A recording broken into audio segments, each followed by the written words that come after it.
So actually, 25th of April is World DNA Day, and I'm an oncologist and a hematologist. As a profession, we deal with a lot of genomics.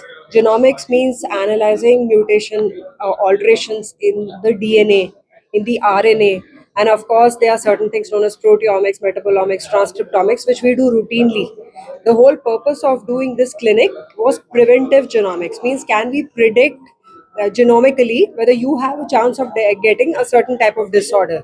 And preventive genomics is the larger landscape which we talk about when we are dealing with predicting cardiac problem, predicting drug response to a person, whether they will respond in the same way in the same dose, or they need a higher dose or a lesser dose. When they're already taking multiple drugs, how will it interact? Some will have more side effects, some will have less side effect. If you already have a liver condition, let's say hepatic fibrosis, will it turn into something really irreversible or not? So it's known as preventive gastro, in which you can do genomic predicting for gastroenterological disorder.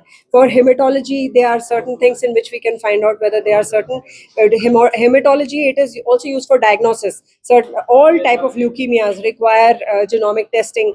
But can we even predict in our first degree relatives whether they will have cancer? So this is known as cancer predictive genomics. Then again, can we talk about certain conditions like type 2 diabetes or Alzheimer's disease? So that's known as polygenomic scoring.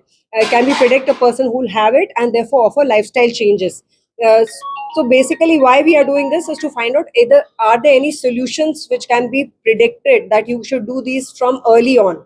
For obesity, whether obesity drugs will work or not. Do you have anything in nutrition that needs to be changed? That is known as nutrigenomics. So finding out solutions by predicting a problem early. If you have a very high risk of a cardiac problem, let's say you may have an early onset cardiac problem, is there any solutions that can be offered in terms of therapy? So the entire purpose of this clinic is to predict problems so that we can offer solutions.